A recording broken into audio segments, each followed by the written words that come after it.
Leksiyalarımızı davamlaştırımız hürmetlik vatandaş.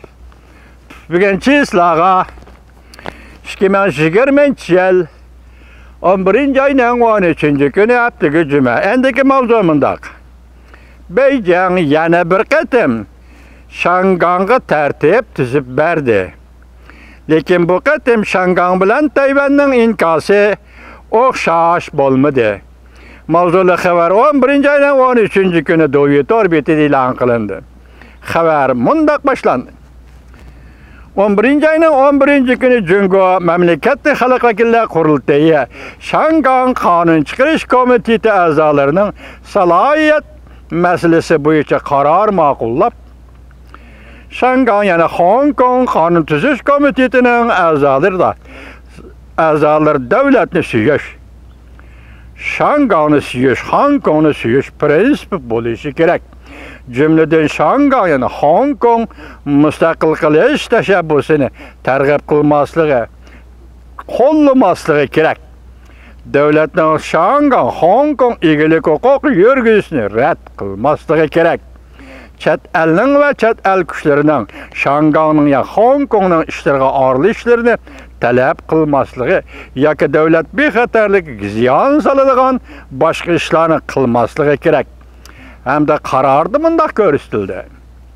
Bundan keyin Şangangda Hong Kongda qonun chiqarish komitetining saylamiga qatnashuvchilar bu prinsiplarga amal qilishi lozim deyildi. 4 nafar qonun chiqarish komiteti a'zosining salohiyatini elib tashladi.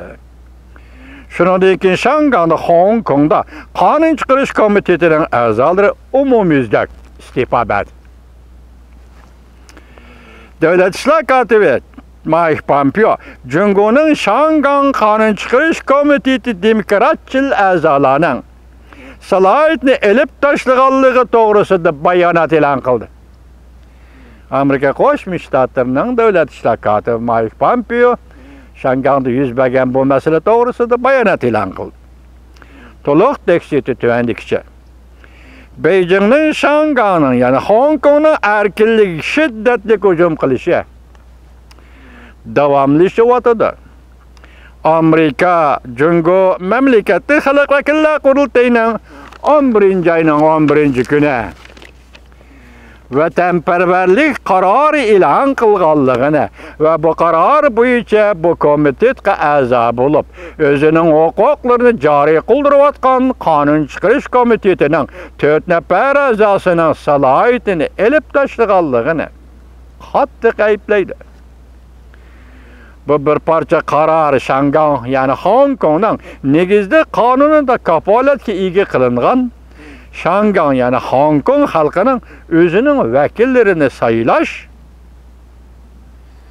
huquqlarini dafsanda qildi hamda Birlashgan Davlatlar Tashkiloti tizimlagan Jungo Angliya birlashma bayonotida berilgan bergan kechiringlar va'dasini qasdan ko'zga ilmadi, o'zining va'dasini o'zi ko'zga ilmadi.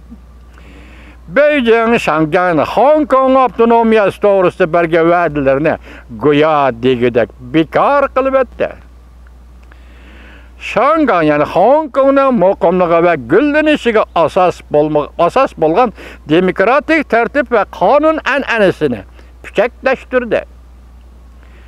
Jungo Kompartiyasi yana bir qatim burmalangan vatanparvarlikda bahona qilib erkinlik va demokratik sadolarni bo'g'ib tashladi. Amerika davomli bizdan, ya'ni Amerikaning dunyoning har qaysi joylaridagi ittifoqdoshlari bilan hamkorlashib va tirishchanlik ko'rsatib, Şangay ya'ni Hong Kong xalqining huquqi va erkinligi uchun chaqiriq qiladi. Hamda Beijingning bergan va'dasiga amal qilish jihatda sharmandalarcha mag'lub bo'lishini ko'rsatib qo'ydi. Qattiq elingan jumlalarga men qo'shmadim jimoat vatandosh. Sharmandalarcha mag'lub bo'lishini ko'rsatib qo'ydi. Biz yani Amerika, Şangay yani Hong Kong avtonomiyasi va Hong Kongning erkinligiga tajovuz qilish harakatlarida bo'lganlarning siyosat mas'uliyatini so'rashda qilamiz. Bu bayonot Davlat ishlar kotibi Mike Pompeoning bayonoti. Hong Kongga münasibetlik Cungo Halk Vekiller Kurultayı e'lon qilgan qarorga münasibetlik Amerika Qo'shma Shtatlar Davlat Mahkamasining yoki Davlat ishlar kotibi Mike Pompeo'ning bayonot e'lon qilgan bayonot. Bulgarlarning siyaset mas'uliyatini surishti qilamiz. Ve salohiyat elib tashlangan demokratçıl a'zolar bilan bir septe tuzumni kechiralar, bir septe turimiz. İstifa berib qarshilik ko'rsatgan Qonun chiqarish komitetining demokratçıl a'zolari ve Shangang, Hong Kong xalqi bilan bir septe turimiz. İstifa berib qarshilik ko'rsatgan deganda oxirida chiqildi dikchimizni vatandoshlar Xalq vakillar qurultayı qarorni e'lon qilgandikanlar Shangang Qonun chiqarish komitetining demokratçıl a'zolaridan 15 nafar kishi kollektiv holda istifa berdi. Mana bu bir bir qaysarlik deymiz. Davomida anglaysizlar vatandoshlar.